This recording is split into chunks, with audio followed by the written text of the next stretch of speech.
I'm Stan Moot, CTO with IABM, and I want to understand a little bit better things about production in the cloud and how that works. So I have Colby here, so just tell us about the company. Sure. I'm the CEO of Storj. Storj is a globally distributed cloud platform. We're focused on the M&E industry. So we started off in object storage, and we've recently expanded into compute, as well as a product called Object Mount. And so today we'll talk about how that platform helps enable production workflows in the M&E industry. So let's just talk about production in the cloud, and does that mean you have proprietary formats? Yeah, so the production cloud is a combination of our object storage and our object mount. And so people are mostly familiar with object storage. Our object mount gives you file access to object storage. So can you imagine being on your desktop and having a window or a file folder that gives you access to your object storage? And there are some applications that do that help you to get fast access to object storage, but they put them in proprietary formats.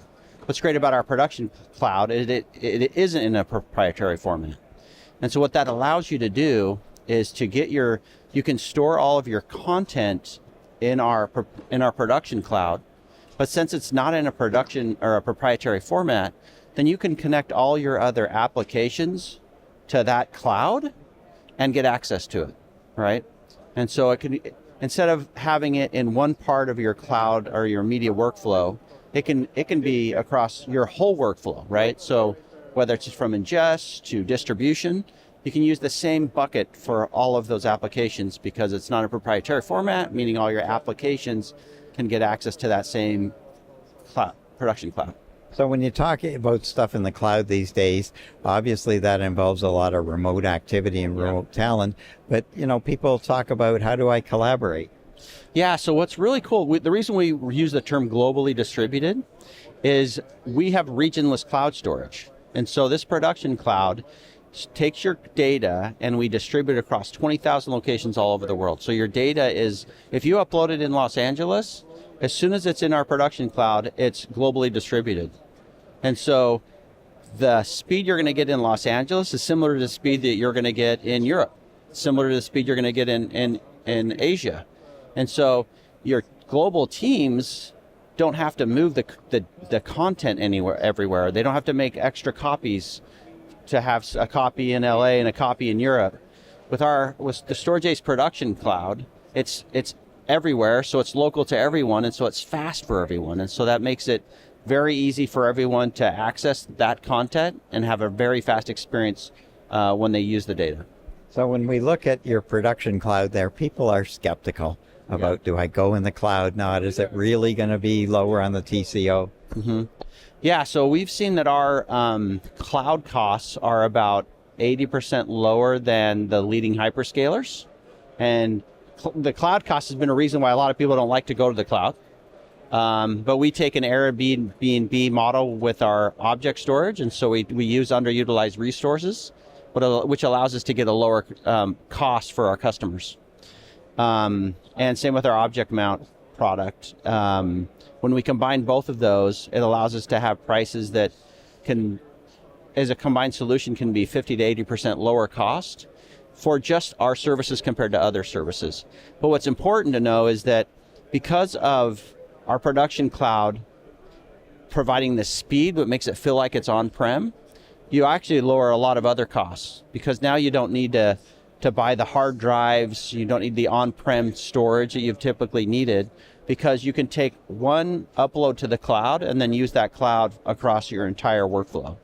And so it takes out the need to replicate data, it reduces the need to, reduces the cost of making extra copies in different regions.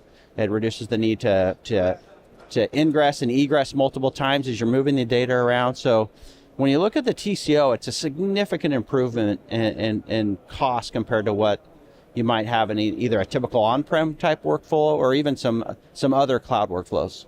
Well, just tell me then, explain to me how you deal with redundancy. Yeah, so if you grew up with CD-ROMs, right? Remember how you could get a scratch on the CD-ROM and you could still play it, right? And so the way that works is it's called erasure coding, where you take your data, break it up into pieces, and you put it all over the CD-ROM. And so you only need a certain amount of those pieces to get your data back. Well, we took that same concept with global cloud storage, We take our customers' data, we break it into a lot of pieces, and let's say there are 60 pieces out there. You only need like 29 of the 60 pieces to get your data back. And so what that allows you to do is to spread it all over the world. And if a region goes down, like literal continents could go down, but you're still going to get access to your data. And so we call that global distribution instead of replication. So we're not taking full copies of your data. We're taking it, breaking it into pieces and spreading it out. So the only need to, your original space that your data takes up may have gone from like a terabyte to 1.6 terabytes. We don't charge you for the 1.6, just charge you for the 1. But it's durable enough that it's almost like you copied 6 copies of your data all over the world. And so instead of using replication, we use this erasure coding technology to keep your data safe and secure, and a lot more secure than a typical data storage, which gives you like the 11 nines of durability, and more especially you don't experience the outages that happen when like a region like the US West goes down or US East goes down. So it adds a lot more durability and improves availability for our customers. Well, we are seeing a lot of the regions where they just suddenly go down for no reason. And as well, we're dealing with the transcontinental wire cuts, fiber cuts all the time now too. Yep. So that's a good example where if the US went down, would just start to pull the data from Europe and Asia, wherever your data is. And I think I like to call it nuclear resistant storage. Just because it's like set up for like really drastically terrible situations, because you're not relying on one data center, you're not relying on data centers in a region. And if you looked at the cost that if you went to multi-region storage, I mean that's still in like multiple regions. That's not like all over the world. With some of the competitors, you're looking at $40 to $50 a terabyte, and so we're dramatically lower cost than that, even though we've much more widely spread the data out all over the world. Well, you've got some impressive technology there. Thanks for the chat today, Colby. Yeah, thank you so much for your time.